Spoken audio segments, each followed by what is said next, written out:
Hello everyone! It is I, Ryan, also known as the Lovebat, and I welcome you back to my Let's Playing domain as I return from my Let's Playing slumber, however brief it may be, from being involved in the Christmas festivities, and I hope that everyone had a very wonderful Christmas break so far, and that your Christmas was a wonderful one, and that everyone was cheerful and merry and happy, and that everyone also had a safe trip to see their loved ones or to visit friends and family across the world, across the country, or wherever you live, and that everyone was able to have a very good time this year. I had a good time. I spent time with family, some people here in town, and my mother, who I love dearly. And so if you're seeing this, or anyone else who knows her, hi Mom, and I love you.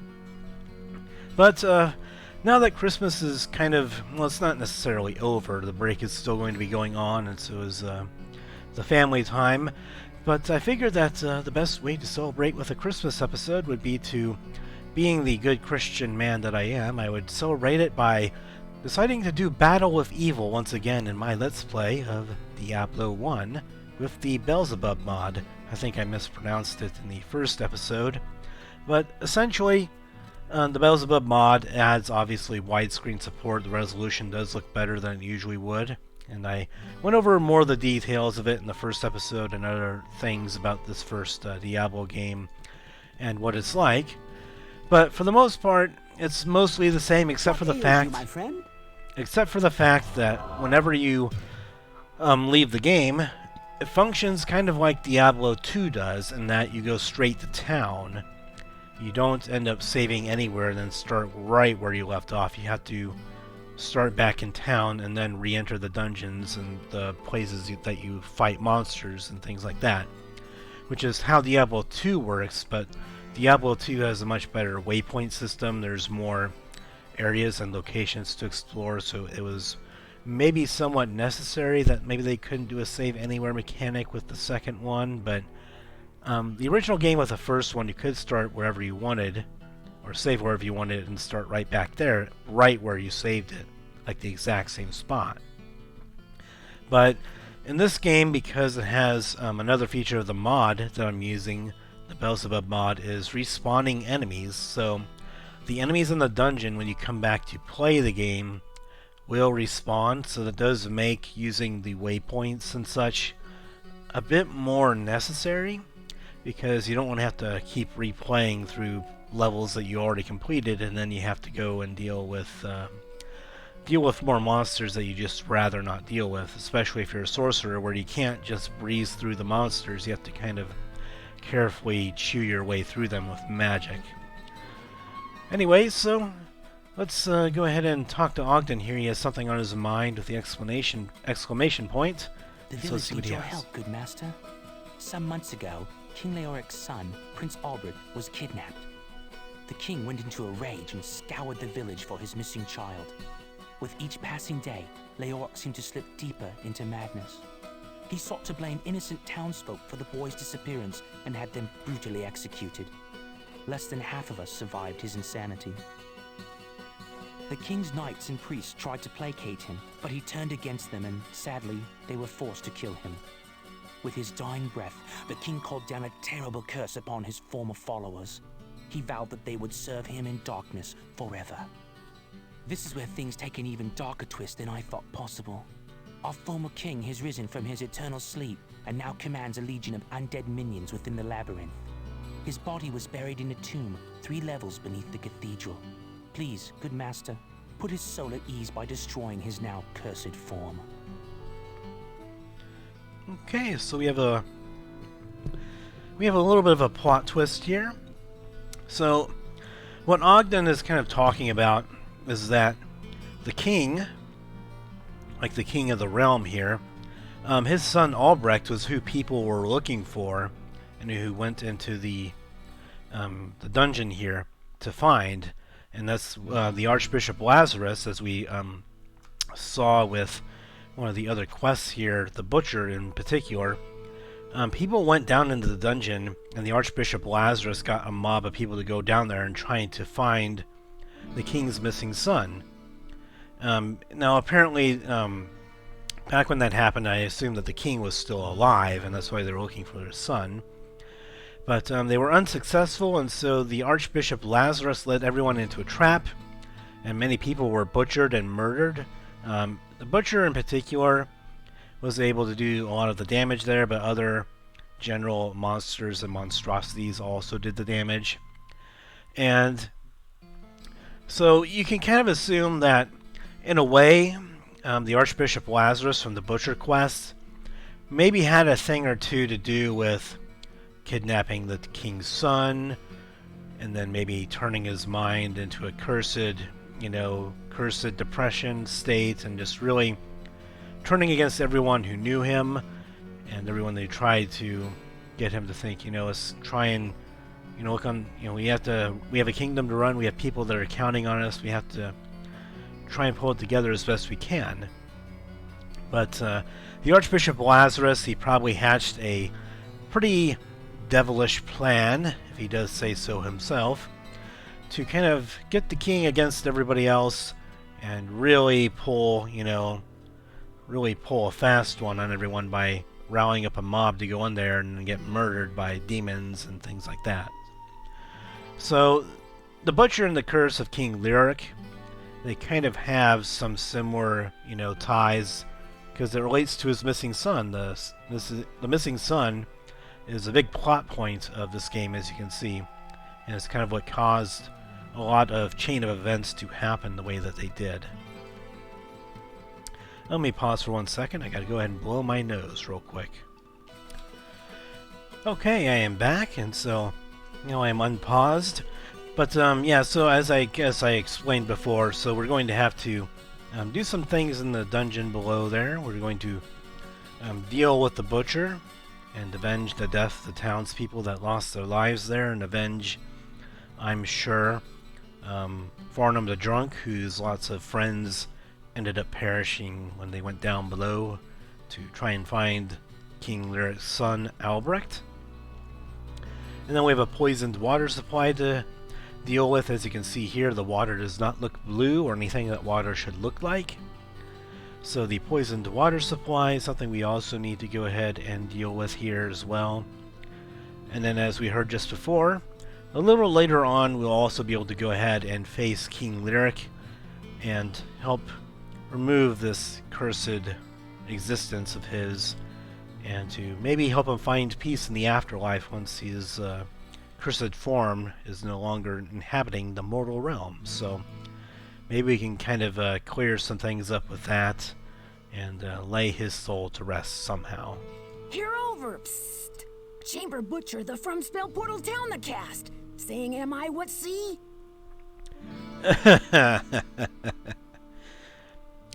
Alright, so to my understanding, this thing is supposed to be like a clue. The Belzebub HD Mod, now that I'm pronouncing it correctly at least now, it adds in some restored content that maybe was in the game's files but wasn't implemented, or there were some things that were incomplete, and so modders, as they usually are able to do, are able to go ahead and piece things back together and kind of restore things into the game.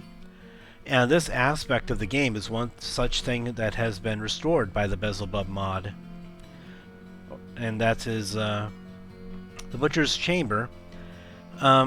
Originally in the game, you would just find a room or whatever, and the Butcher would be in there, and then you'd fight him or whatever. In this game, however, it goes more for the original implementation that the developers intended. And Get out, it figured you haven't? Understand, could you even so simple it make to try-die? Chamber Butcher, the From Spell Portal Town the cast! So basically what you're supposed to do here is you're supposed to read his clue in reverse.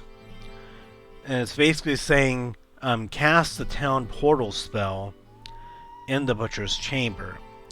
Or in the Butcher's room, or whatever. So normally the Butcher would have a room in one of the dungeon levels, right? And normally in the original game, that's where you would fight him. But in order to get to his actual chamber in this version of the game, which is more as the developers were intending to but didn't have time to finish, you use a town portal scroll, and if you use it inside the room, then it opens up the portal to his actual true chamber where he resides. And so it's an interesting little twist that the original game did not have, and so I kind of enjoy the fact that we can get some of this restored content to give us more context of what's going on here, and maybe add a little bit more, you know, of suspense and fear factor to it, that, oh man, this guy has his own little chamber that you have to portal to. He must be totally strong demon to have to deal with. And Psst, over here. And being a strong demon and stuff, you know, he's going to be obviously a difficult fight, especially for someone who is not quite as brawny as someone, let's say, like say the warrior, for example, who might have a little bit of an easier time in an early game fight against a very strong opponent. For once, I'm with you.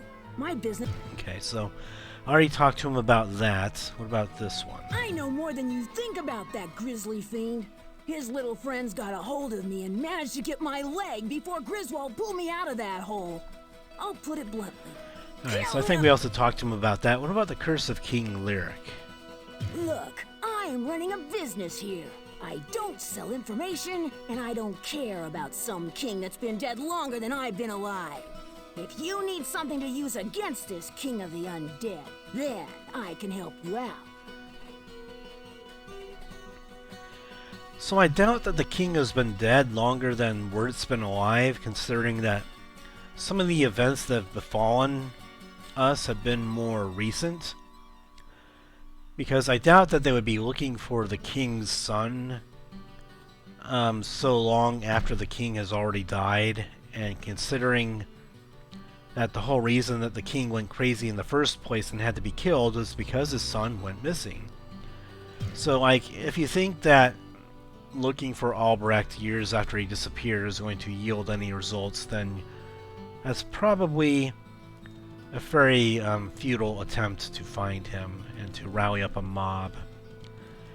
So, I don't know. I mean, there's probably some wiki out there and some lore information that explains the timeline of events better for the first game than maybe the in-game dialogue does.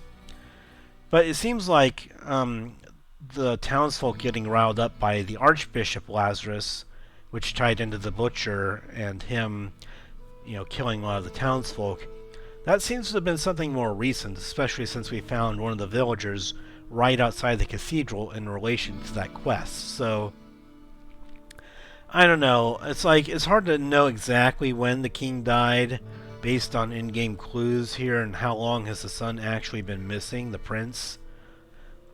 But all we need to know is that we've been, like, summoned here at the events of the previous episode, and so we're back in a place that I guess we kind of grew up, and now we're back here because we need someone to go ahead and deal with these problems, and someone to do battle with the evil that's infested the cathedral and everything under the sun, basically.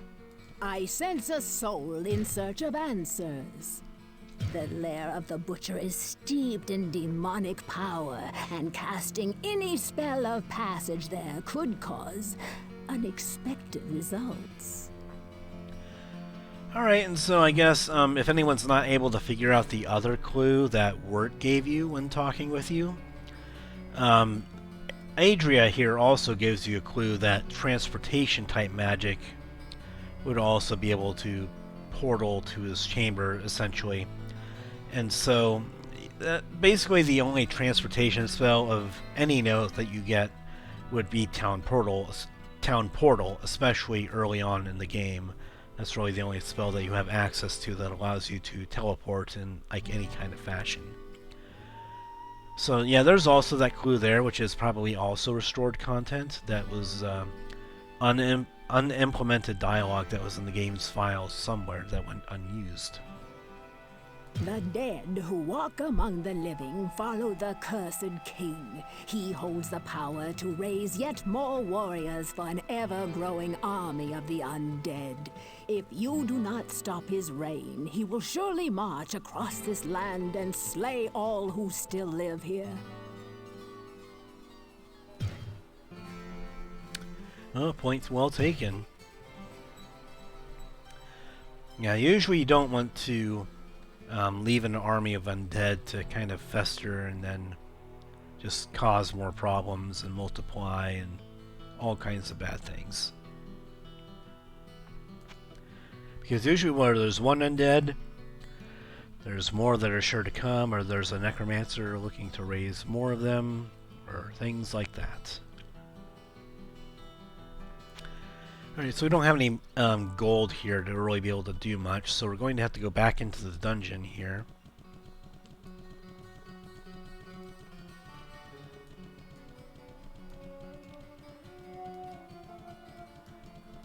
And let's see, I think we have to just, I don't think that we ended up getting to any waypoints before, so we have to just go back through this opening of the dungeon again. And like I said, the enemies do respawn with the Belzebub mod. Of this place has been fouled.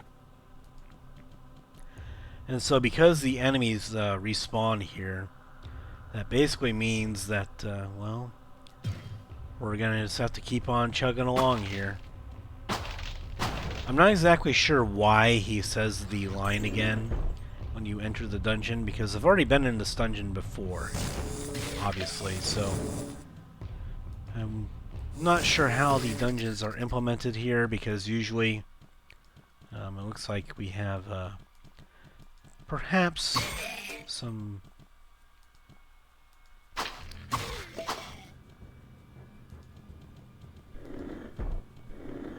in the previous episode, generally the things weren't automatically highlighted on the ground there.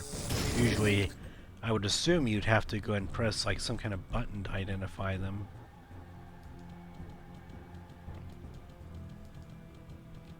Or not to identify them, but to highlight them on the ground, like you would in Diablo 2.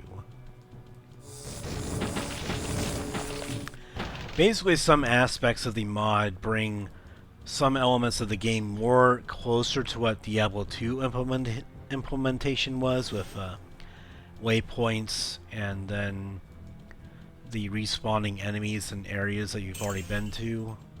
In the original Diablo, you did not get any respawning enemies, so you would, if you cleared a level of the dungeon, then you could freely walk through it again if you needed to head back from town and then go back into the dungeon, for example.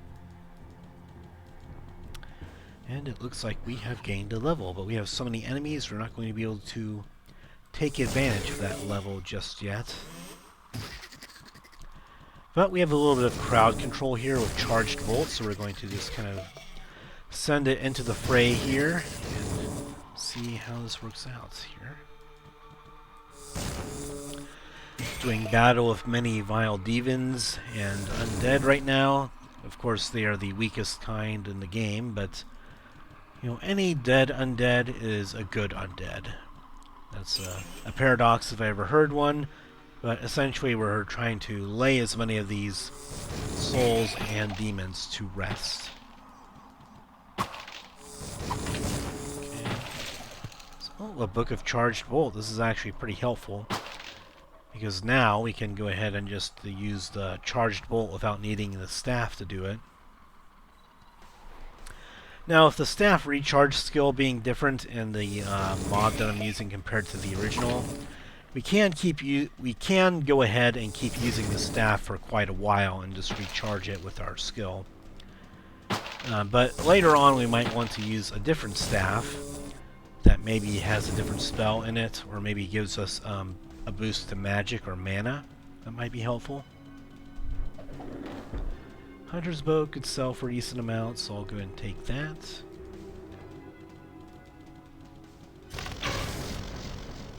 Okay, so that hurt pretty badly, obviously.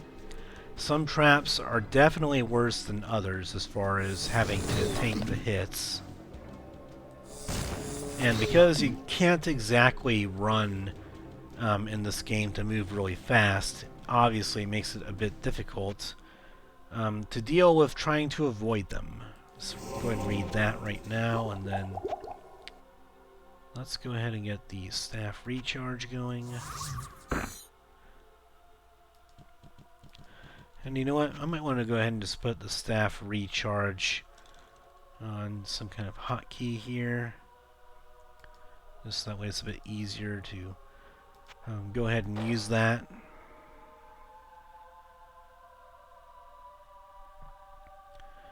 Alright, well I don't have a belt yet for my potion belt, but I think I'll do okay. I might want to go ahead and just use a potion here, just because I don't want to have to worry about dying to a trap here. Like that one. I would have died had I not used the potion there. So that kind of sucks that I have to deal with so many traps so early on. I don't know if traps were anywhere near as prominent in the original game when opening chests and things like that as they are in the mod. At least it didn't seem that way. It didn't seem like there were a whole bunch of deadly traps that could almost kill you in one fell swoop.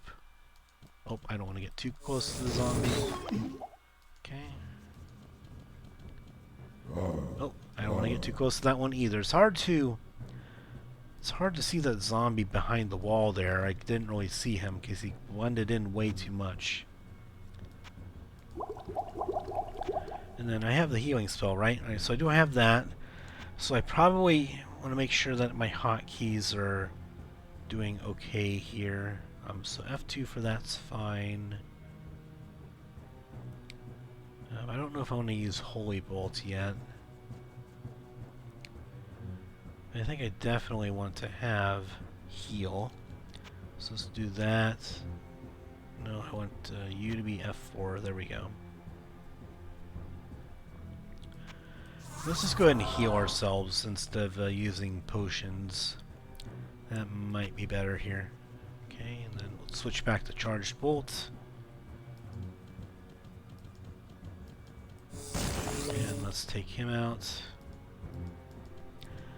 And let's see what book we get. Book of Firebolt. Very nice. And now we're going to go ahead and level up now that we have finally cleared the room out as well as we can. So we might want to go ahead and get a little bit of vitality now, because, I mean, we don't want to go ahead and die here. We are encountering some traps that deal some damage. And then a bit of strength will help us maybe wear some better armor at some point. And then we're going to read that and see how much, what's the hotkey? Alright, so B, 18 to 27.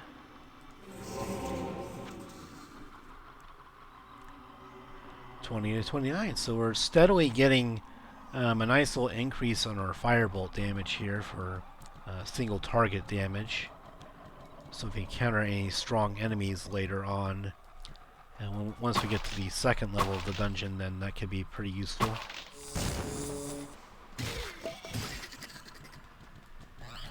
Now I will say that one downside of the HD mod is that, I mean, it is a bit of a bummer that I have to replay through dungeons here, and for a Let's Play type setting, it's not exactly the most fun and exciting thing to kind of grind through the levels of the dungeon again, even though it does give you more experience and you get some loot and different things. But I think for the most part, I just want to be able to go ahead and show a decent pace of the game while also making it interesting. So the Staff of Holy Bolt, at the very least, I think that should probably sell pretty well to Adria.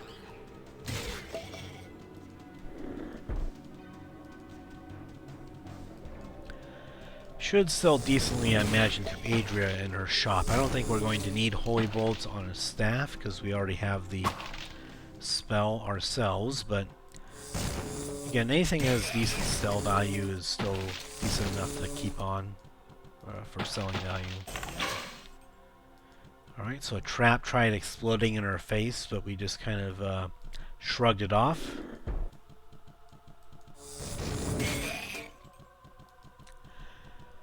So yeah, there's definitely all kinds of monsters and stuff in this game, and you know, there are, again, some changes from the original game, but it still adheres to the spirit of the game, and obviously if it's kind of the way that the developers may have intended, then obviously that's a good thing too.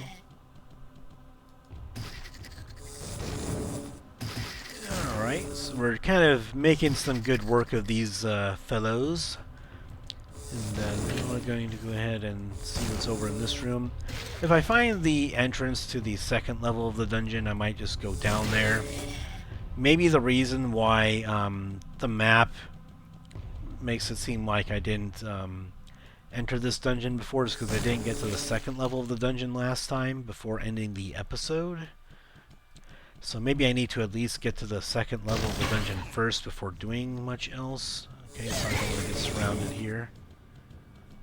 Getting surrounded, especially as a sorcerer, is the easiest way to just go ahead and have a death wish. So you don't want it to... Ideally, you do not want it to happen. So getting surrounded is a quick way to die.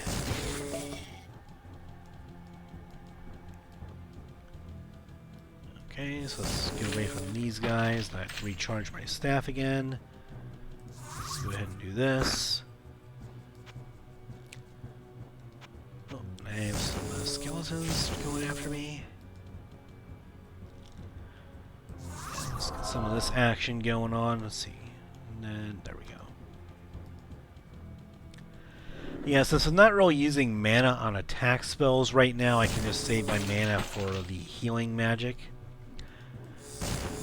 It is kind of interesting that the sorcerer of all classes is the one, at least in the original game, that was really able to effectively use those kinds of healing magic, whereas the warrior and rogue would tend to use just healing potions mostly. And then you didn't have like a religious class like a cleric or a paladin that might you would think you make use of the healing magic. It was just the sorcerer was the one that encompassed all of the spell casting, and it was just him, so. You got all the healing magic, you got all the offensive magic, you got all the other kinds of magic you'd think of, and there wasn't all that much summoning magic in the original game. It was mainly offensive type magic and occasionally area of effect type magic. But mostly it's just about dealing damage and not really trying to mix and match anything like melee skills or anything like that. You definitely were not able to make a blade singer in the original Diablo. I don't know if it's possible here with like a necromancer or anything like that. But most certainly it was not really a one-trick pony, but it was the entire play style is that you were very squishy. You just need to keep enemies from being able to damage you much at all, and from being able to get you in situations where they can kind of just deplete your health very fast and surround you. So as a sorcerer, you just have to kind of make sure that you keep yourself in good situations. Don't let yourself get surrounded. Don't let the demons get the better of you, basically. And that was a very big explosion over there. No. And so yellow, anyone who's familiar with Diablo games kind of knows how it all goes. But essentially here... Where would I put this?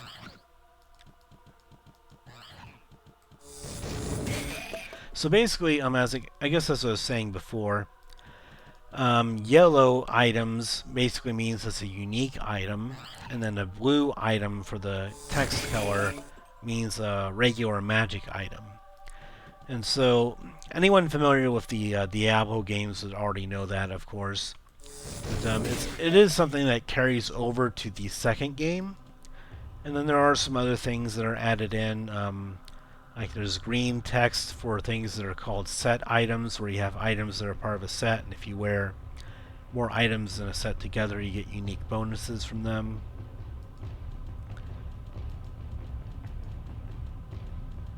And what else? And more barrels over here that did not blow up from the great barrel explosion of whatever year this is set in. Okay, so let's just go ahead and read that. See what this thing is and go back into town. And then we'll go ahead and drop the short bow, I guess, since we don't really need to sell it. And we'll just take the staffs back.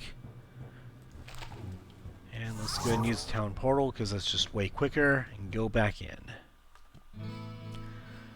Eventually I do want to get a book of town portals, so that way I can cast it anytime that I want and make things much quicker on ourselves. Hello, my friend. Stay a while and listen.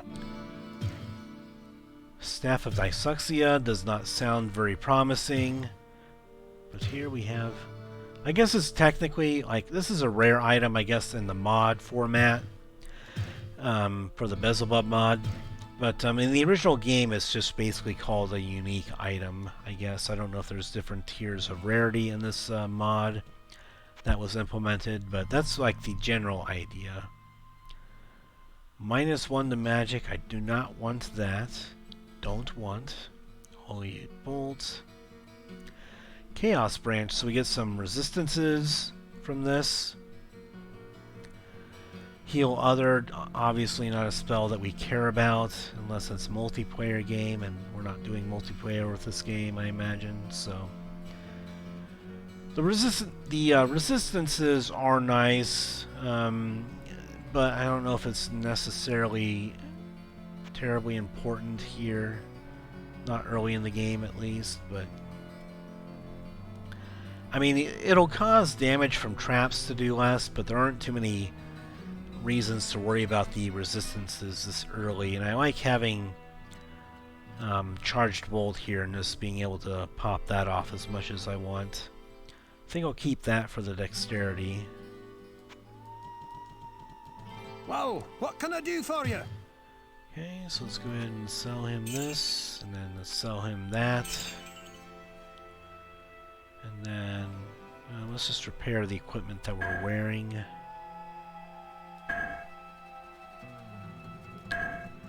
Let's just repair all of that, and then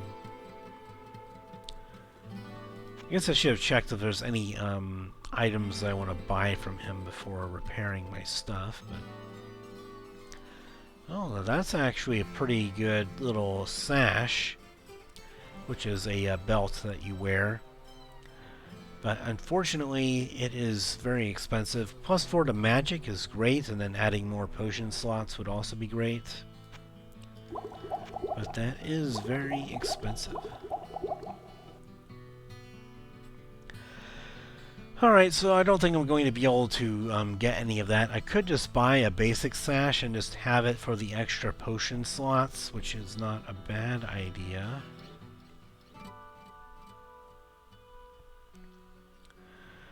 You know what, I might as well just go ahead and get this. I hate they have to do an extra click to buy anything, but so the way it goes. So let's put this on here. And then, yep, as you can see there, we have more potion slots to choose from here and to put potions in. So now if you like use a potion 3, for example, then this other potion will slide into that slot, and we will make it easier to use those quick potion slots and just have repeat uses of those. Alright, so since that was a Staff of Dyslexia, I don't imagine it's going to really sell for anything, so we'll see how much money we have left over for goodies here. I sense a soul in search of answers.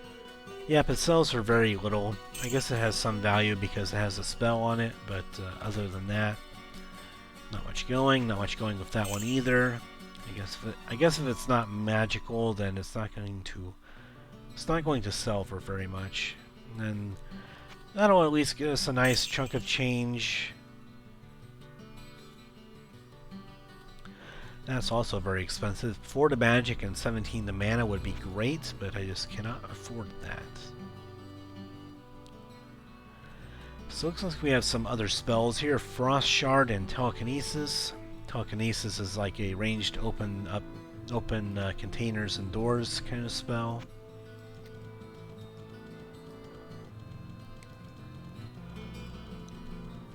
And then Frost Shard, that was in that spell list. I believe that's a new spell that's in restored content for the game, because I don't ever remember that in the original game, so it's probably a spell that's added in by the Belzebub mod.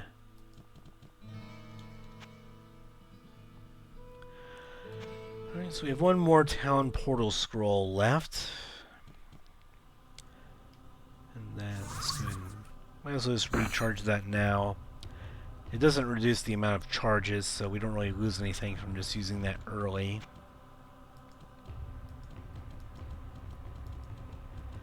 Or basically, you use it early before you run out of charges to maximize the charges before using it.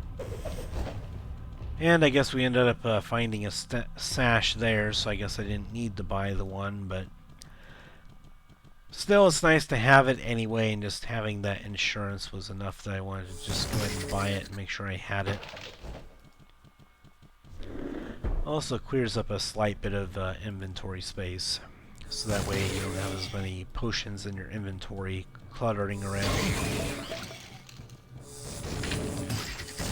Let's see if we can go ahead and, again, we just want to try and make quick work of these guys. I don't know what button I pressed to cause the highlighting action to go on. I guess I didn't have a chance to take another look at the hotkeys, what they might be for the mod, or with the mod installed here, because I was busy with the Christmas festivities, and so I just kind of had it slip my mind. But maybe sometime this week I'll be able to look that up. Let's get our electric action going. Let's see. So we're going to have to go over here on the map to see if we can find the... Well, we have the entrance to level 2 there, but the main reason I'm exploring around is because if I end up finding any more rooms that have like skill books in them, then it would be nice to have. Because, or not the skill books, but the spell books, like the books of spells. I guess you could call them maybe a tome of a spell, like a spell tome. That might be what they're called in the game, is like a spell tome. Usually it's a spell scroll to learn a spell, like in Dungeons and Dragons, for example. But here, scrolls are basically just one-time use type spell castings.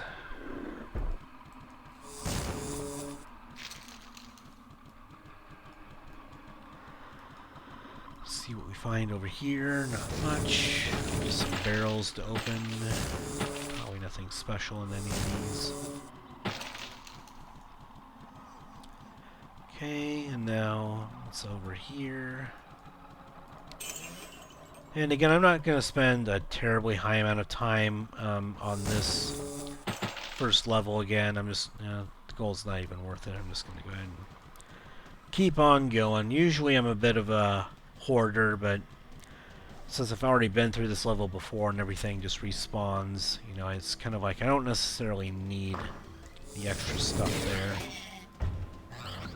Try to move here, and then let's go ahead and launch Charge Bolt Bonanza in here. There's the Charge Bolt Bonanza, and now we can get the reap the rewards of the room. Resurrect Scroll will sell for a little bit of money. Scroll Fireball is also nice to level that up again. We are finding at least a decent amount of spell tomes or whatever to level up these spells and to learn them. Alright, so we have lots of zombies to clear out of here. Looks like the zombies are in the middle of a party that we're kind of crashing here.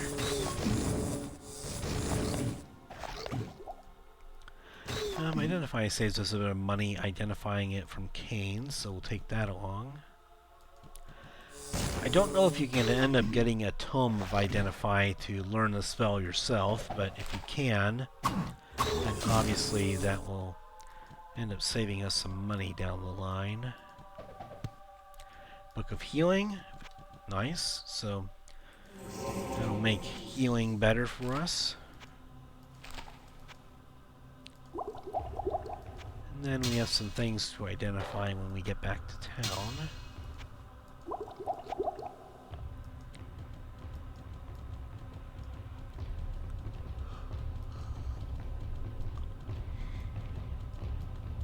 doubt there's much of note over here, but there are some tomes over here, so I might, at the very least, check things out over here. See what this red light over here is all about. Okay, so we need to recharge our staff really cannot quickly. cast that yet. And cooldown is over now. There we go.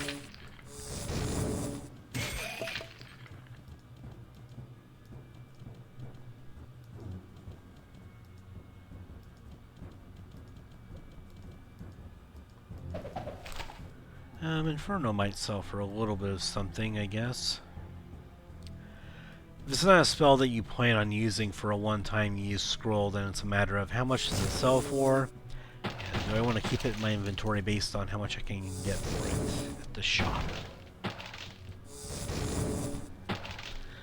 I mean, Diablo 2 is also somewhat like that as well, but in Diablo 2, you come across so much loot in Diablo 2 that you can usually, after you're past the first area or two in the opening act, as it were, then you can usually bypass lots of the mundane stuff that isn't like expensive armor, and then just hold on to the magical items. Alright, so I think we cleared out the entire first level again. Now I think it's time to go down to level 2, and before we do, let's go ahead and level up one more time. We're already to level 5, just taking care of all these, the menial task of just taking care of the opening level of the dungeon and the weakest monsters that we will encounter, for sure. Getting extra magic is also helpful because if you want to learn certain spells, or if you want to level up a spell, then there might be magic requirements for that.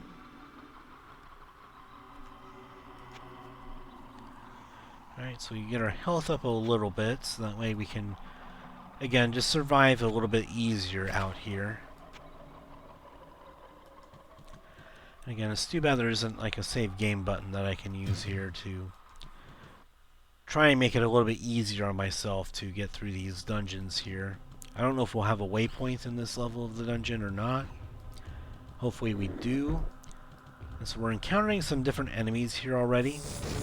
These guys look blue instead of brown, for one. And we have some bats over here, that or bat-looking things that we're encountering. I guess you'd call it like a bat-looking demon, basically. Dark Pact. I have no idea what spell that is, but if it's a good one, then maybe I'll consider it. Overcharged bolt here. Wrong way. I was shooting it the wrong way.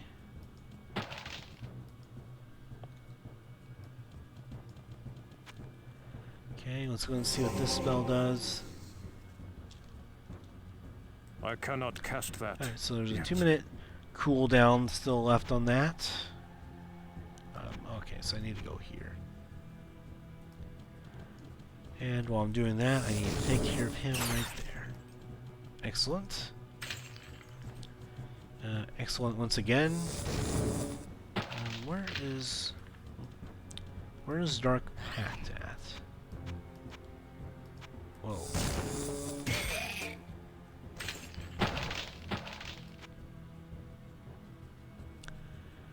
Well, I don't know how he did it, but apparently Dark Pact is like a level 6 spell, or I don't know. Like, is it a level 6 spell, or is it just a spell that's on the 6th page there? I mean, it says spell level 6, so like, how do we find a 6th level spell this early in the game? I don't understand that. Like, maybe it's not a very strong spell, even though it's a 6th level spell. I don't know. But I mean, finding something like that in the 2nd level of the dungeon here seems kind of unusual.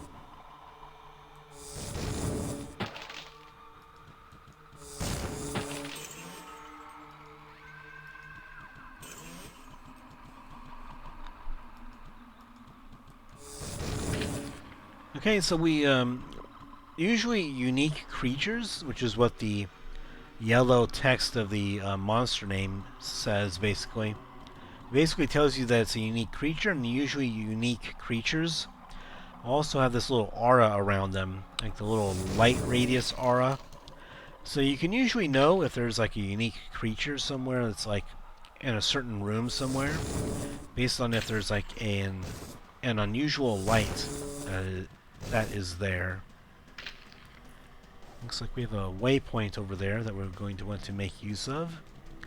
But yeah, unique creatures are obviously very strong, and they kind of tend to make other enemies around them also more effective.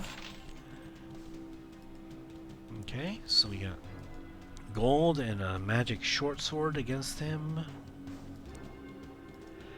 But yeah, that's usually what happens, is that they're either a very strong creature, or they make the other enemies around them much better with an aura type effect of some kind. Similar to what a paladin of the second Diablo game would have.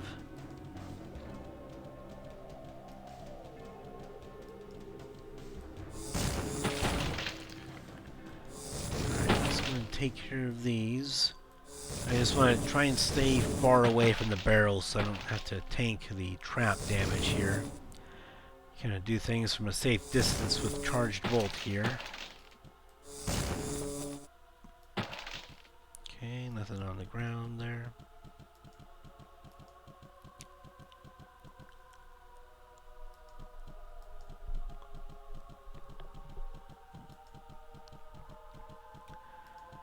Okay, let's see what's over here.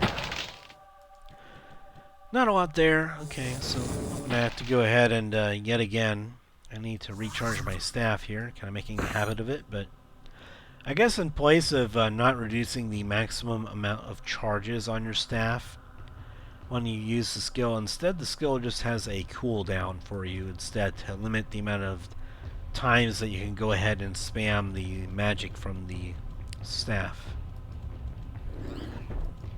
Thankfully the cooldown isn't very restricting, so I'm very grateful for that.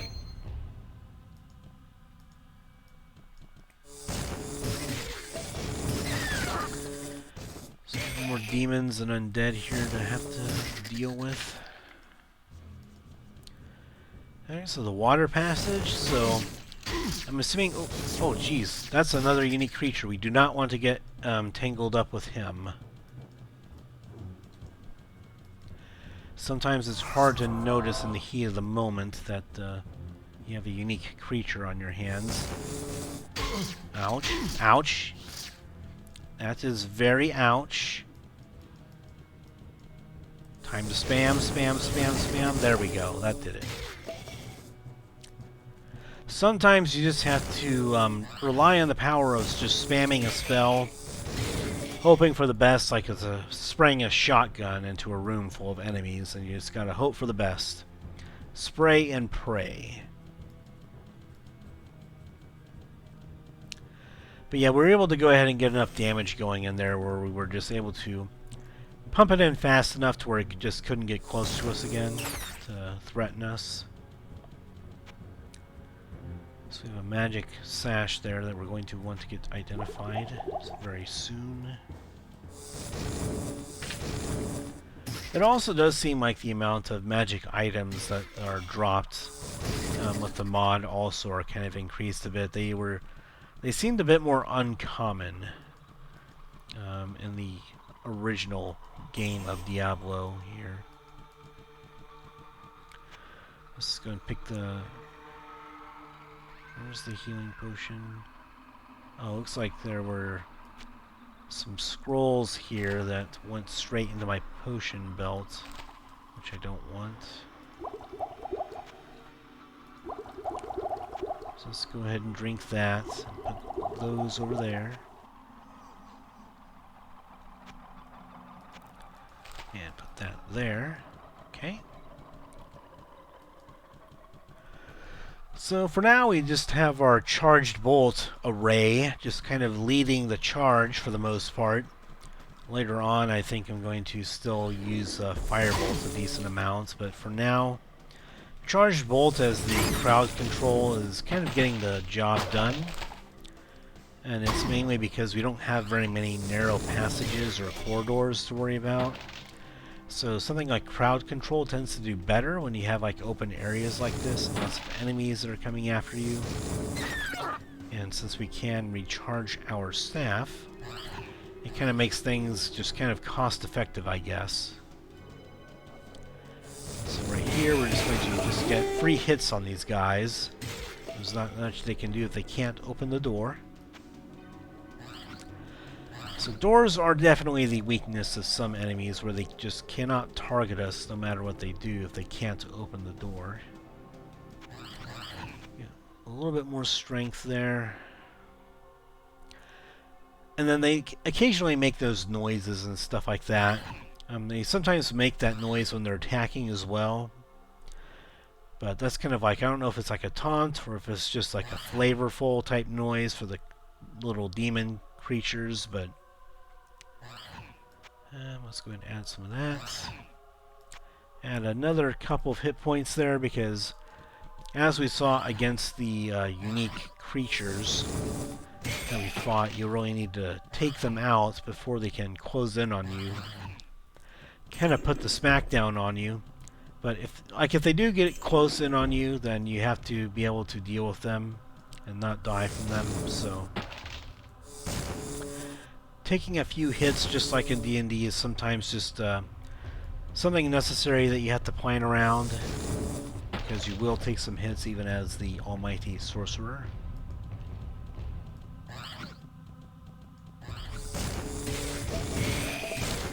Usually in Diablo 2, when you're playing a character, you usually have enough abilities, or maybe you can summon creatures that will allow them, or allow your abilities to basically take the heat off of you compared to this game. Cooldown's over. Let's do this once again. The tried and true and simple and effective method of taking care of the evil demons of hell. Okay, so we did take a bit of a...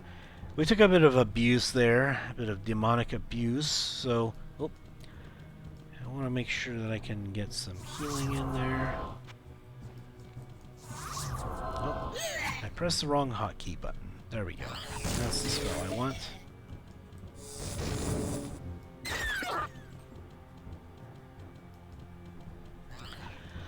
Yeah, sometimes if you're in a tight fight or a tough fight of some kind, then obviously pressing the wrong hotkey can have some dire consequences if you're in a bit of a pickle and you need to cast a spell right away. So I hope that doesn't happen to me again.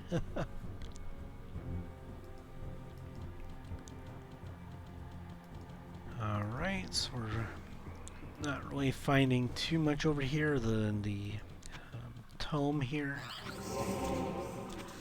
I mean, it's called a book, but then you also have a spell book, and so you have like a book of a spell, then you have a spell book. It's like, how many books do we have here?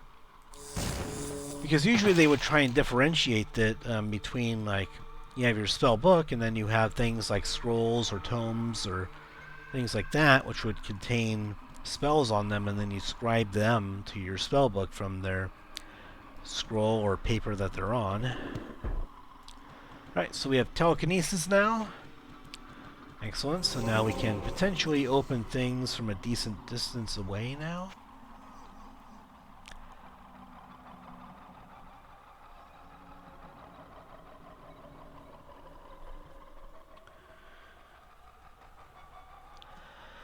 So, Dark Pact is you spend life to go ahead and gain mana type spell, so not really something that I see myself using at all, so you're still going to when I'm not yawning, obviously you're still going to want to go ahead and have a decent amount of health at all times, because being able to go ahead and take hits from enemies, especially if they have a ranged attack of some kind, you're going to have to take some hits at some point, so draining your own life with a spell doesn't really seem conducive to my future plans in the game, so don't think I'm going to be using that spell, and if I encounter it again, then I'm probably just going to go ahead and sell it. So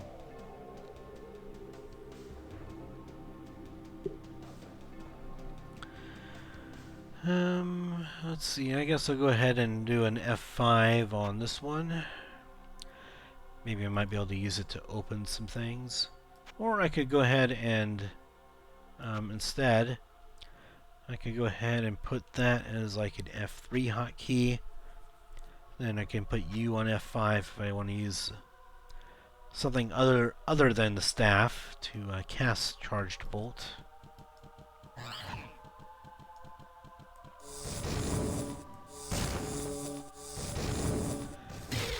Alright, there we go. Kind of cleaning up the area a little bit now, at least. Again, these enemies do deal a good bit of damage if they can close in on us, but thankfully we've been fortunate enough to kind of take care of them before they're able to close in. Abandoned Shrine. Let's see what this shrine does. The hands of men may be guided by fate. I do not know if that affected anything in particular, or if it affected a piece of gear or a statistic. I mean, usually it has at least one tangible mechanical effect in this game whenever you encounter a shrine, so... You know what, let's go ahead and go to the water temple now and see how this quest fares for us.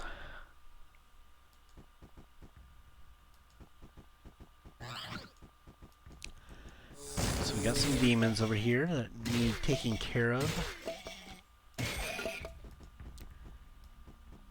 Oops.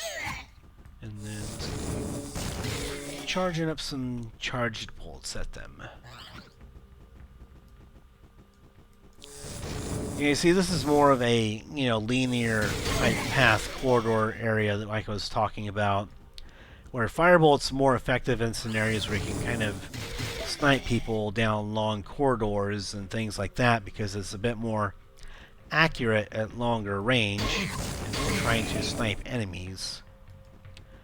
Whereas Charged Bolt is good for just spamming, spraying, and praying. Very good crowd control, and then eventually the bolts are bound to kind of get to something there.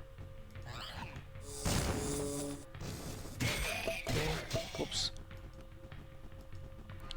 Book of Frost Shard, so we don't have to buy the book for that at Adria's shop. Let's see what it does here.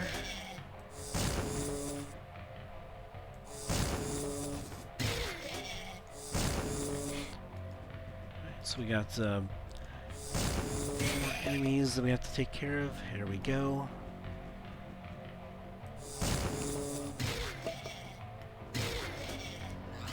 Alright, well that was a surprisingly effective casting of Charged Bolt. We were able to get 3 of those demons with a single casting, so...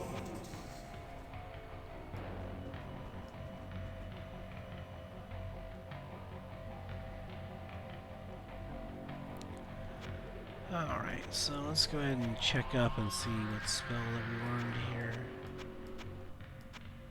Oh, yep. Oh, Frost Shard is the first one here. Alright. I skipped over that one because I thought that we didn't... You know, I just kind of skipped over it because I thought, oh, maybe it's a higher level spell, and that's why I'm finding it now. Okay, so it looks like it's just a basic sort of cold damage spell.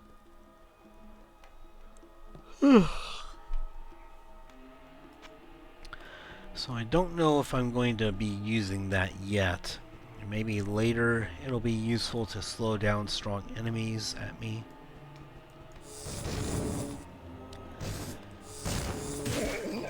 Because as far as like as far as damage and such is concerned, Firebolt's already leveled up enough to where it's already dealing really nice damage there.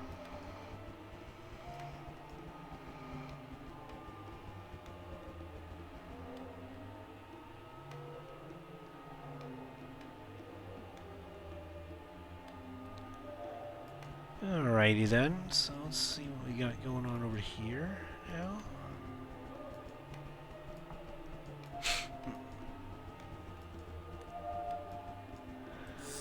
More dastardly demons to deal with, our speciality.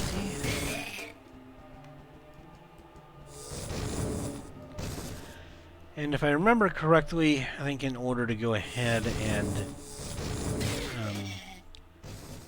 at least from what I remember in the original game, to go ahead and restore the water to its original purity and to no longer be tainted, all you have to do is just kill every enemy that's down here, and then the quest should resolve itself fairly nicely.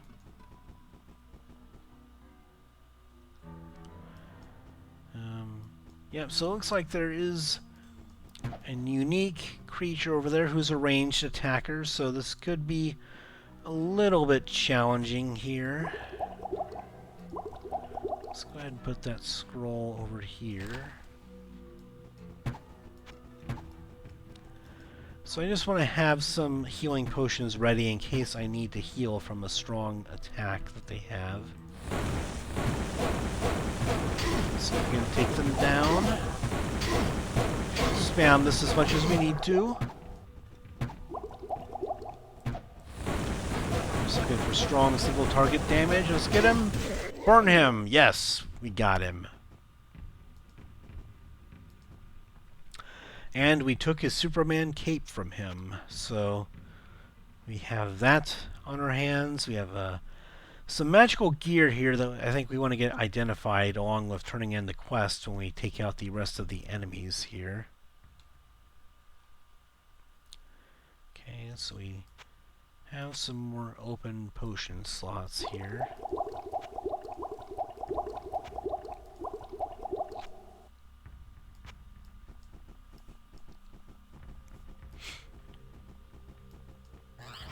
Oops. That's not good. I gotta get out of there real quick. Yeah, I already used my healing potions, so I don't want to have to...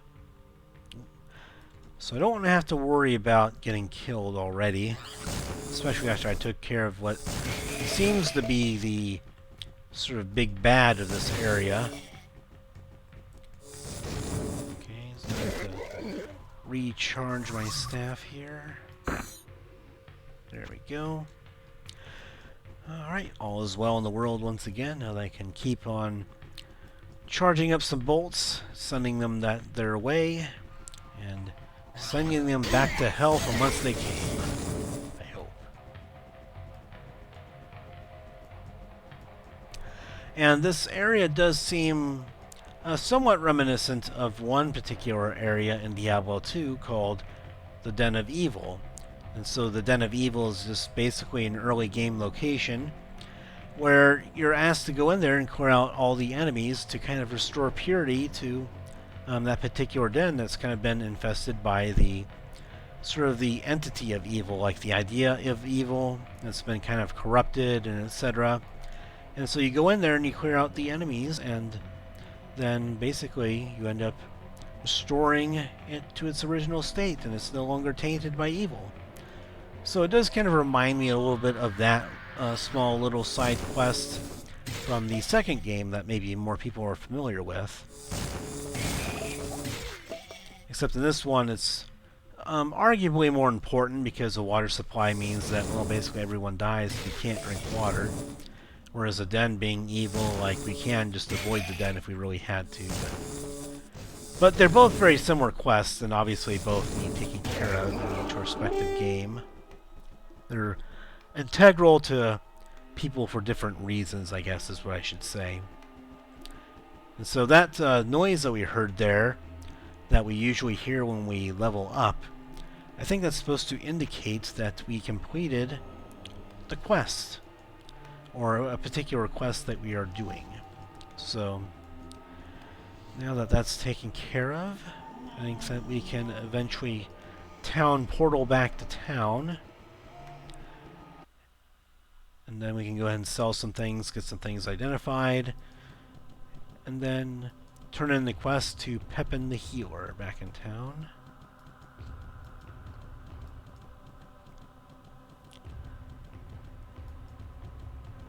So we already dealt with that shrine. Looks like we have some more tomes down there that we can deal with. I'm just going to go back to town now because my inventory is fairly full. I have to offload a little bit of it. Oh, do I really want to... Oh, what? Wait. So I right-clicked the scroll, and so I right-clicked again, and it didn't let me... Okay, well... That's a bit of a bummer, but you live and you learn. I did see a waypoint somewhere over here, so... If we can get over there, then we can go ahead and get back to town that way.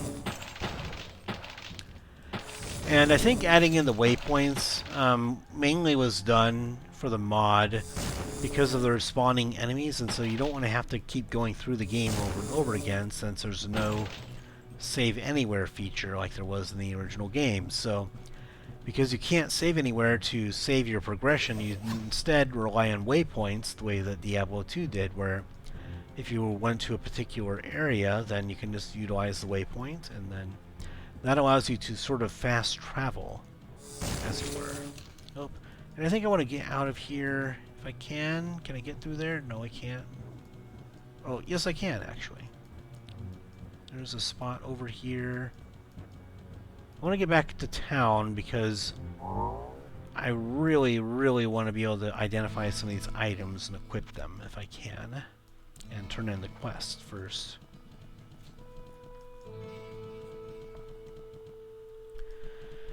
What's that you say? The mere presence of the demons has caused the water to become tainted? Oh, truly a great evil lurks beneath our town. But your perseverance and courage gives us hope. Please, take this ring. Perhaps it will aid you in the destruction of such vile creatures. Alright, well, it's much appreciated. Really early in the game, you need all the help you can get as far as equipment and Hello, gear. my friend. Stay a while and listen. Alright, so let's see what we have here. Brass Boat of Nirvana. I mean, I don't know if the mod author or the person who created the Belzebub mod is a fan of that rock band, but there you have it. Maybe it's just a small Easter egg reference or something like that they put in the game. But stone needle, so I guess I can probably just go ahead and sell that since I don't know if I'll use it. Steel sword, armor of strength, fine cap, white armor of strength, ring of truth. Yeah, that sounds like something that if we could be a cleric, we would probably really like to wear that. Belt of dexterity will surely be helpful, and ring of dexterity. So I got some pretty decent items here. Let's see, so that one is... I'm assuming that Nirvana means you have less of a chance to hit, because I think brass... I don't know. Like, I think in the original game, brass meant a better chance to hit or something like that. I can't remember. I don't know, I can't quite remember. I don't know if Nirvana is the +5 to dexterity part or not, but I guess I'll find out later if we find something else. Alright, so this does a pretty good amount of damage, and it has a fast attacking speed, but the problem is that we're a sorcerer, and so we're not really going to want to make use of melee weapons unless they benefit our magic skills. +2 to strength. I think I prefer the dexterity just for the armor class bonus. 27% enhanced armor. That's not any better than our Cap of the Fox, which is giving us many much needed hit points. Otherwise, we'd only have 39 hit points, and that would be very, very low on hit points. 2 to strength and resist magic 11%. So the resistance is obviously nice, but the strength is kind of lost on this character. Unless it's an item like an amulet or a ring or a belt that allows us to wear heavier armor or gear like that, then higher strength is usually not that great for us. So extra dexterity. We also have some identify scrolls, which I guess we can just keep those around, and then in the dungeon we can take care of that. So we have dexterity and lightning resistance. Resist all 10% and reduce damage from enemies and extra hit points. So I think this is definitely better than the blue ring. The blue ring is still obviously nice against dealing with traps and trap damage, but this gives all of our resistances plus 10%, so that's going to just be way better. And more hit points helps us to tank anything, so definitely like that.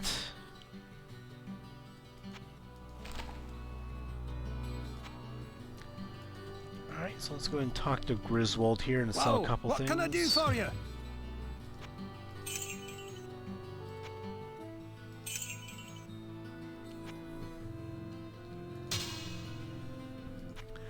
Yep, so this is extra chance to hit.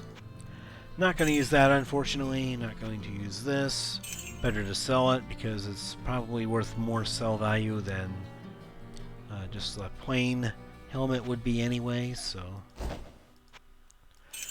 don't think I'm going to keep any of these items in my stash, so I'm just going to get rid of them.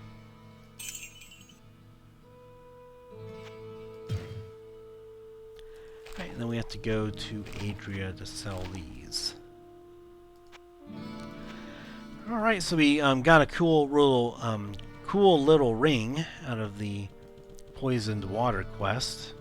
And so now it doesn't show up in there, and it's now completed. And I think, I don't know if we can still talk to anyone about it, but usually after you complete a quest... What can I do for you? Yeah, so I guess we can't talk to people about it anymore, but sometimes after you complete a quest, but before you sort of turn it in and get the final reward for it, you can usually get some extra bit of dialogue from people when you do that. I sense a soul in search of answers.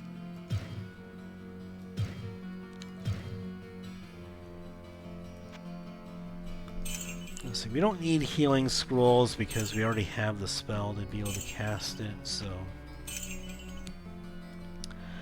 Most of these scrolls, like, we just don't need identifying Town Portal until we have Town Portal in our spell book, but... And identify you can free up inventory just by identifying the magic items that you have while you are in there in the dungeon. Now there's what we've been looking for, a Scroll of Town Portal. So now we can cast Town Portal whenever we want and not have to worry about it.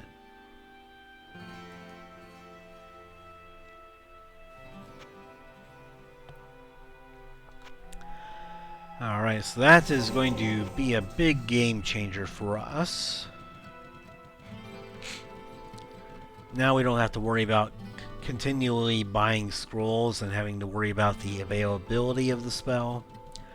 And we don't have to worry about restocking after using a bunch of scrolls to get around.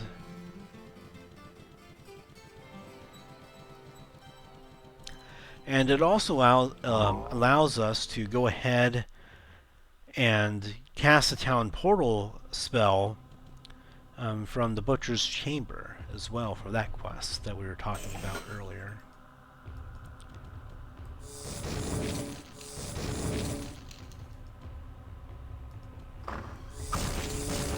Take care of them.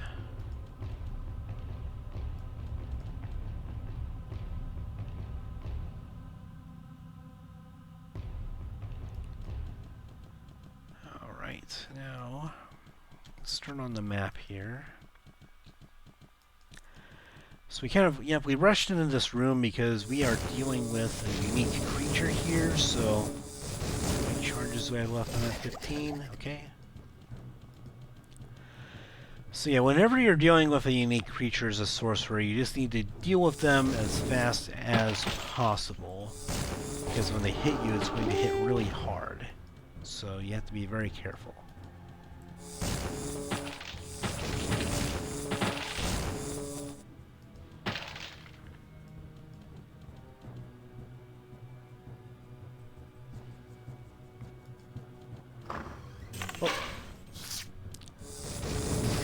Okay, let's take care of these guys.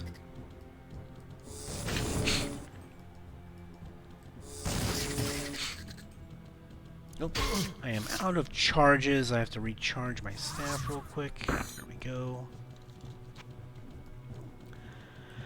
Yeah, it's a good idea I hotkeyed that, so now I can do that while I'm in the middle of combat, and I don't have to worry about going to the quick spell screen, or the quick spell menu there. So the Book of Dark Pact we're just going to go ahead and sell because I don't see us ever using that. Book of Healing is good though, I will use that.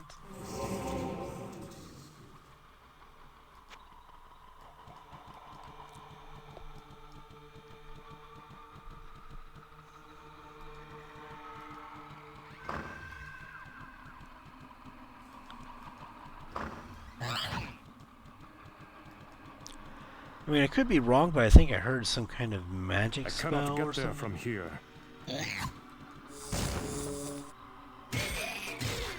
I don't know, I feel like I heard something maybe in the distant background. Sometimes the audio, you can kind of hear things sound more distant if they're further away from you or more quiet and muffled. So I don't know if there's some kind of spell that was being cast or some kind of portal opening up or something like that, but...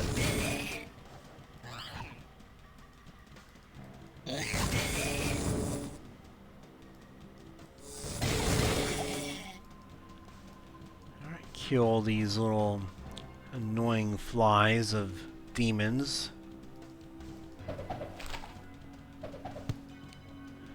Book of Telekinesis, I'll take it. Frost Shard, I'll take it. Again, I don't know if I'm truly going to be using any of these spells here, but in case I do end up wanting to make use of them, might as well level them up.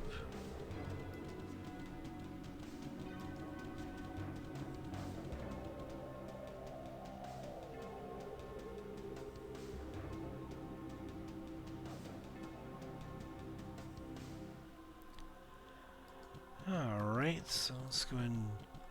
We've already found level 3 here, but we still have some things to do here in the second level of the dungeon here.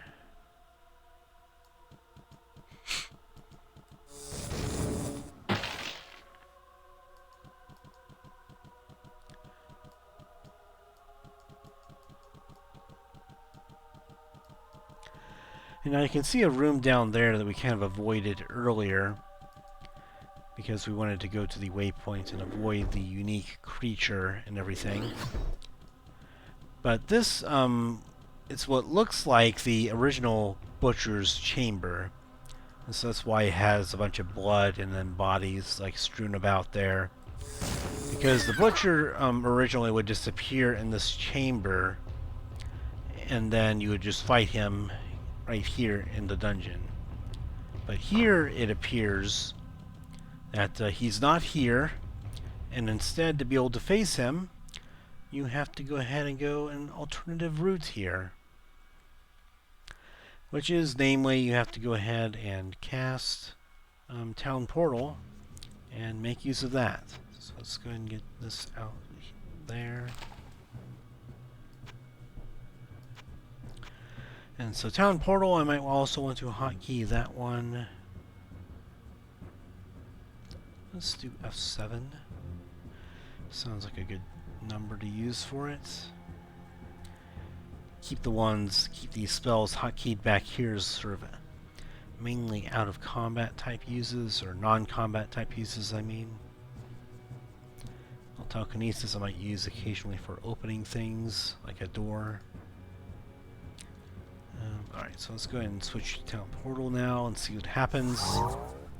Alright, and there we have it. There's the portal to the Butcher's Chamber. And you know what? I think that we are ready to go ahead and just face him now. And then maybe we can use that to have sort of a closing to this episode of demon fighting content. And before we do, we will level up here.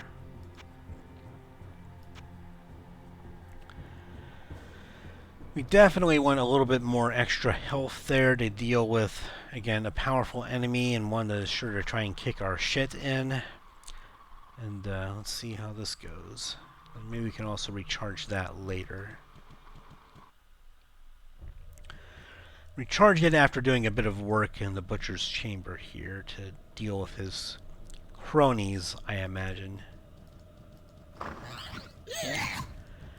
Alright, so a little bit of a Christmas present here. We're going to go ahead and deal with the butcher and all these demonic friends of his.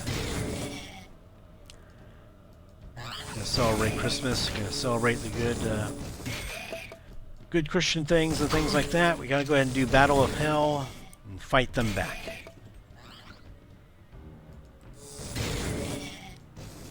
Now again, maybe it's in the eye of the beholder whether or not you want to wage a religious battle or not, but I think if you're fighting against Hell, that's kind of a good fight to go ahead and take. Send these things back to Hell hence they came.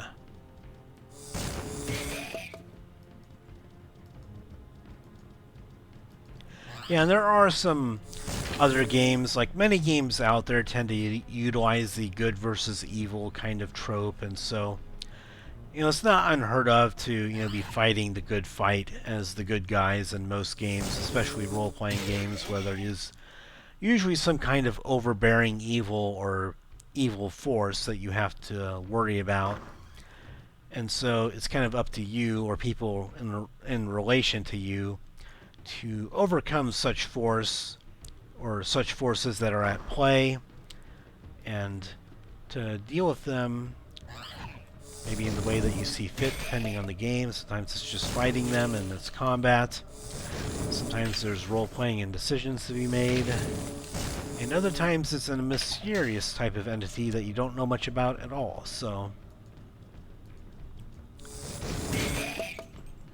in this game, though, it's definitely not mysterious what we are fighting and what we're fighting for, but I think it's still a nice story nonetheless, and a nice kind of theme to go with the game of fighting evil monsters and doing a good fight. Let's get out of here, and let's heal ourselves. Oop. Oh, excuse me there.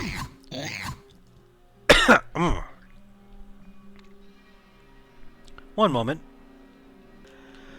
Alright, so now that I'm done dealing with my cursed coughing fit of incompetence there that caused me to do some very out-of-character things like tossing away my weapon, we're going to get back into the game now, and hopefully I'm going to just go ahead and get the firebolt and then firebolt him to death. There we go. And I wasted my staff recharge skill, but that's okay. We still have no charges in that, but we have spells to use, so we're okay here.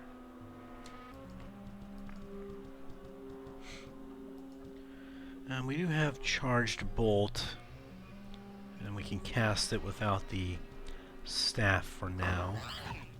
We can't spam it to the same degree that we normally would, but we have the spell nonetheless.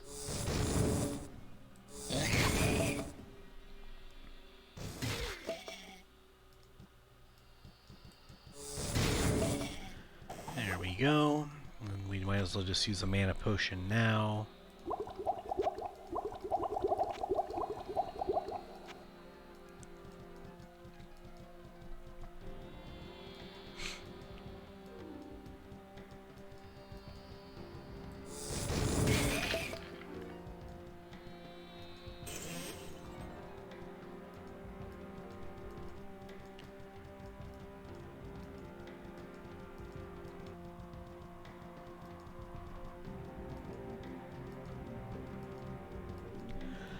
Alright, so we don't have too many enemies here. We're just kind of clearing out some rooms for now. Not a whole lot to talk about and comment on at the moment. But we are going ahead and making some progress here to hopefully find the butcher and wherever he's stationed at here. In his little domain here. Obviously a very dark and reddish type setting. You know, they are demons, so it is to be a little bit expected that that might be the case.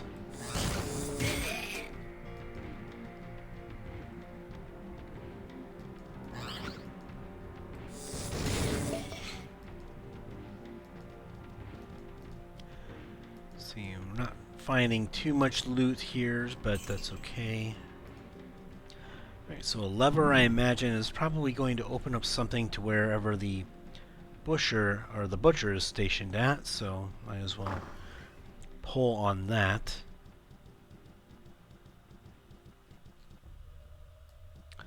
Close the door there with some very ominous looking things.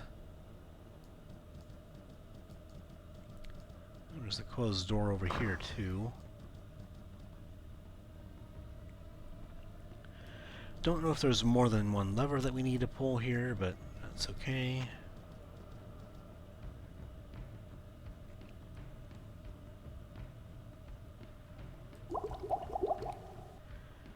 And then now let's see if alright, so we're pretty close to being able to use that again for recharging our staff.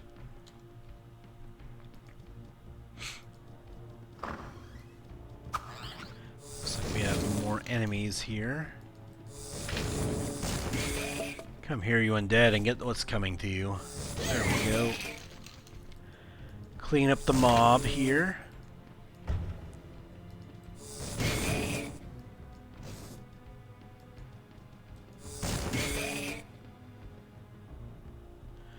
Yeah, this is the point in time where I wish I could just save the game, but I can't do that, so...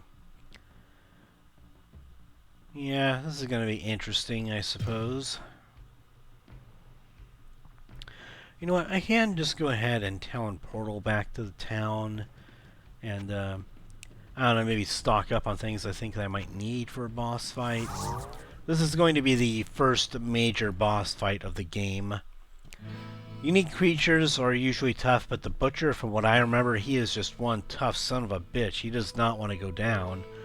And he's going to hit you like a Mack truck and just try and bulldoze you over.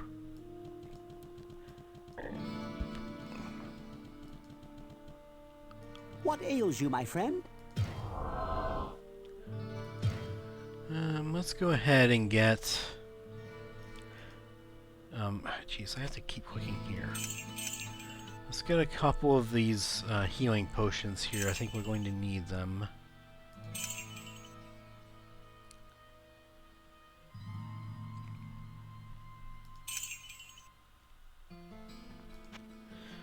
And then one rejuvenation potion there. So I got a rejuvenation potion just because I want a potion that can restore both mana and health at the same time in case I need to restore both of them with the same hotkey, so it kind of makes it a little bit easier and faster. Easier to use.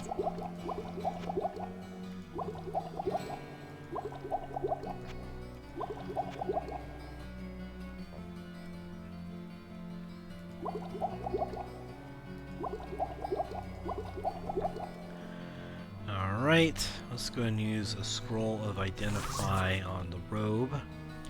Alright, so it does give us some extra magic and a bit of resistance, so, I mean, that could be a consideration, but there's way more armor class of this one, and the dexterity is still helpful for our armor class.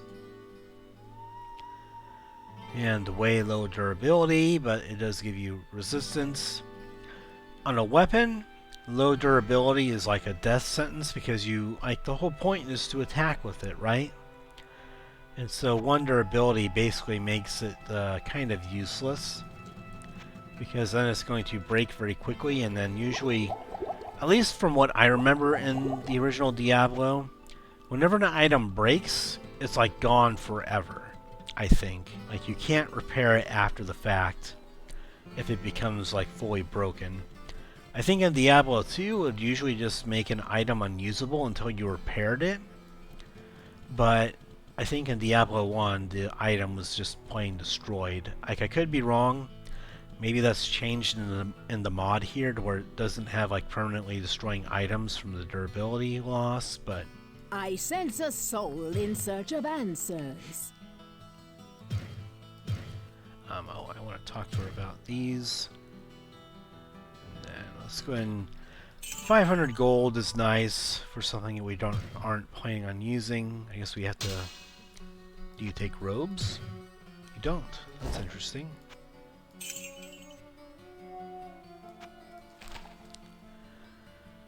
And then you have Holy Bolt, Healing, and Dark Pact. I just sold you that one, so of course you do. Don't need Scroll of Town Portal now because I already have that myself.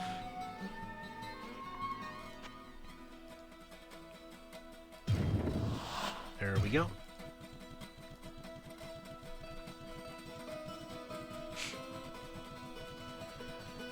Alright, move through to our nice little guitar jig for the sweet little town All theme I can here. do now is pray for us all.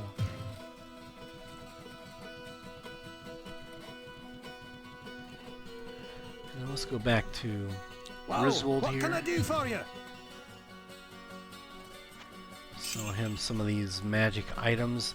Again, this will be very helpful, but I mean, dexterity also helps, and so does that extra armor class, so.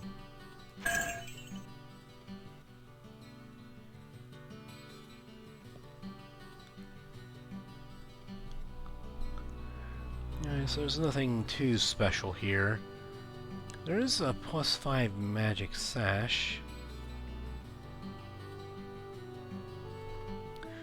Might be worth it over the dexterity here, even though it's pretty expensive.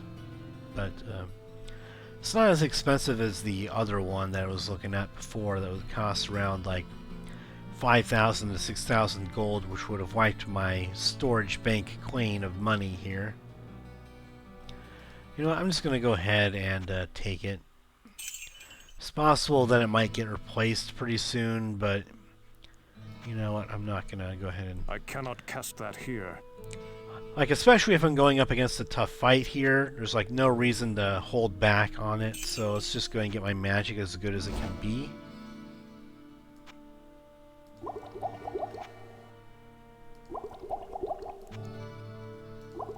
Okay, put all these potions back the way that they should.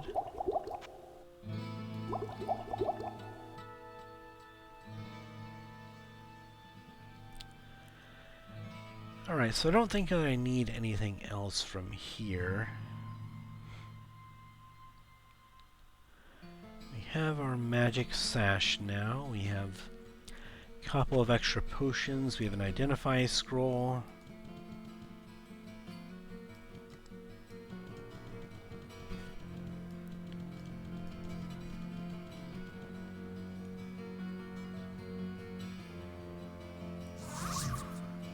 Let's go and take care of our staff now.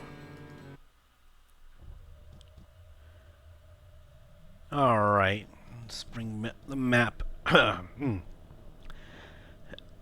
Excuse me, more of the coughing fits are trying to go ahead and affect my breathing and everything here. Now there's something that was not in the original game, was that cutscene. Fresh meat. So now we gotta go ahead and deal with the butcher.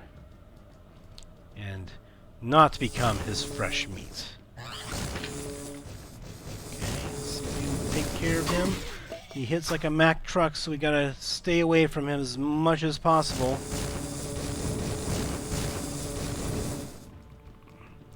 We are really going to have a rough time of it, but I'm going to do my best. I have my potions hotkeyed here, so if I need to use them, I can. Thankfully, it seems that we're able to move slightly fast enough going around corners to try and outrun him. At least if he's attacking us, he's slowed down a little bit from that.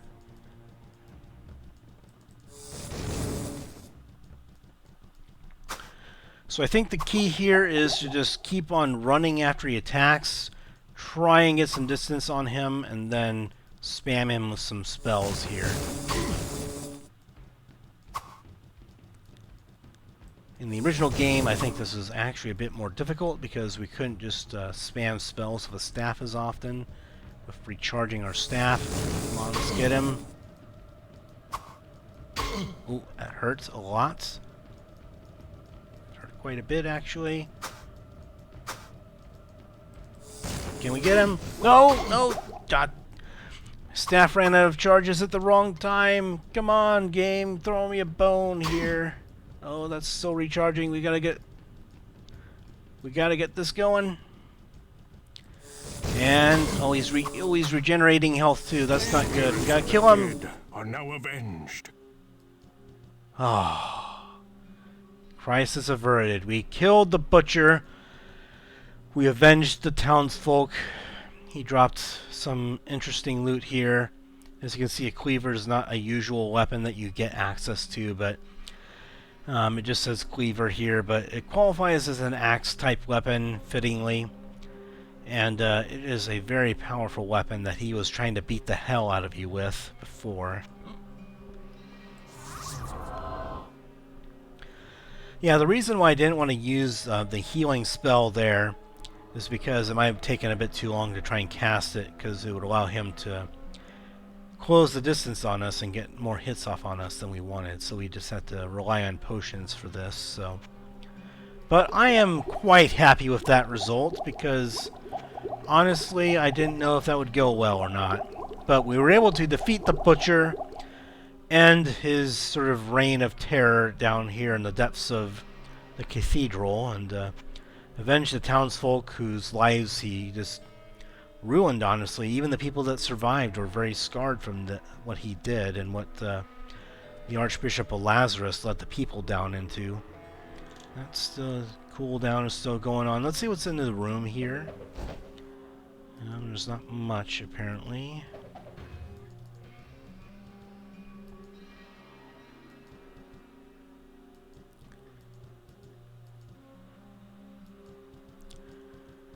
Yeah, so I guess I wasn't really expecting much loot to be here, mainly because there's, I guess there's like balancing things to keep in mind with that. You just don't want to add a bunch of extra loot, I guess, early on,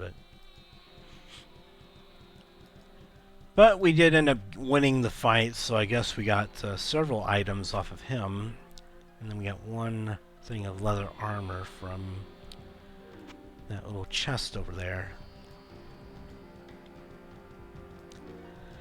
So we have succeeded, and so crisis averted as far as getting smacked around by his cleaver, which hurts like hell. But thankfully, it appeared like he had a bit of a pushback effect when he was making his attacks on us. So it ended up pushing us further away from him when he hit us, which actually really helps us, because it means that he has to go ahead and close more distance to chase us. So that's actually something that's interesting. I don't know if he actually did that in the original game, though. I think in the original game he would just hit you and would try and stun lock you into place and prevent you from running. So the original fight, I think, was definitely harder for that encounter, at least in my experience, because usually what the butcher would try and do is just lock you into place by attacking very fast, hitting very hard, and preventing you from being able to run away in the first place by just sort of stun locking you by attacking you continuously, and then when you get hit, there's like hit recovery going on and mechanics like that. But yeah, I guess I'm just going to go straight to town here. And I'm going to go ahead and switch to Town Portal. And we'll go ahead and take care of this. And this. And so after I'm done in town here, it might be a good time to call it an episode. I'm getting a bit worse for wear over here. I'm getting a bit tired. I might need a little bit of a break and recharge after the Christmas festivities earlier in the day. So let's go ahead and talk to Kane here. Hello, my friend. Stay a while and listen. So I guess no one has anything to say about the butcher here.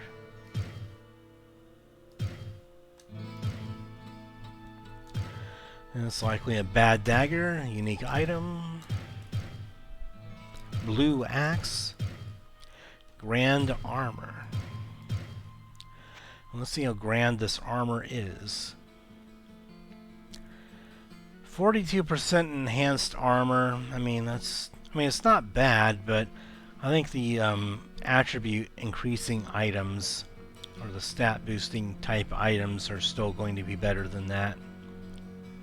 Especially when the armor doesn't have much base armor to begin with, so the multiplying doesn't add too much armor there to its value, I guess.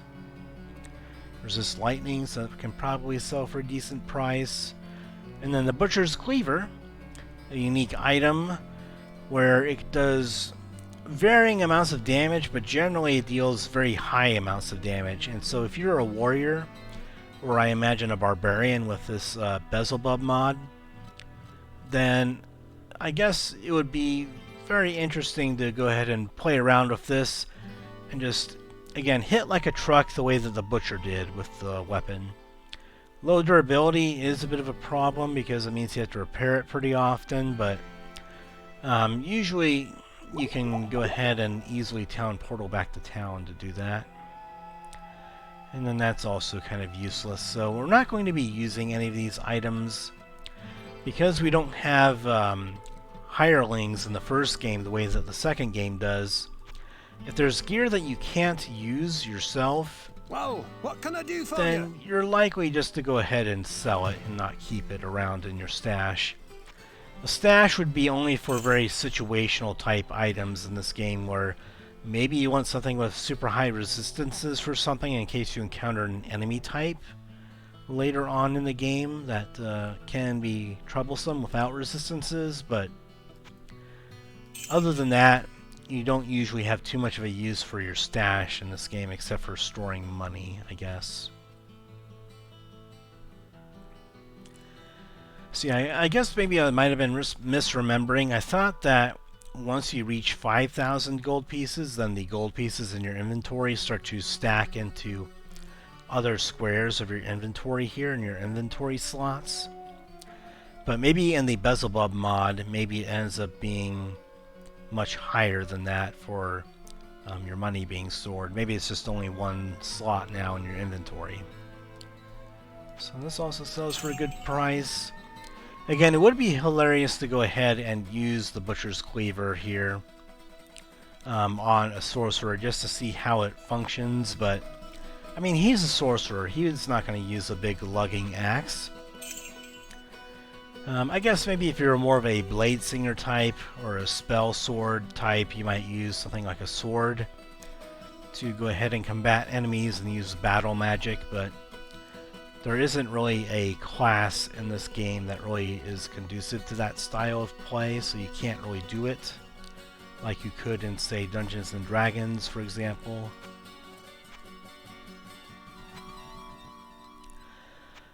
Alright, so I think that's going to be a little bit the end of this episode here. I thank you all for watching. Obviously, there's been a couple pauses in the game here where I might pause for a moment and not do anything. I'm just getting, again, I'm just a little bit tired here, so I have to take a moment to kind of, think about things occasionally and not get lost in thought when I'm thinking about, alright, so what are we going to do in this dungeon next? So I do apologize if there are any brief pauses that seem out of place, but doing my best to kind of stay focused here and give you guys a good entertaining time for your Christmas holiday break, and that you're enjoying the episodes and are doing battle with hell and defeating the Butcher, restoring order to the town in a way that we can help them with their water crisis and get the water going again, purified it, and took care of the evil that was infesting the waters down below and the spring of water that they have. So we've done a couple of nice things here. We've gotten a couple of nice good old items like the Ring of Truth from the Poisoned Water quest. We defeated the Butcher, ended his treachery, his butchery, and his evil. And we have gotten just some good old things overall. And so hopefully next time we will progress a bit more and hopefully get to the 3rd level of the dungeon and see what that has in store for us. And then maybe later on we shall encounter King Leoric himself, or King Leoric, maybe that's how you pronounce it, and do battle with him and hopefully lay his soul to rest.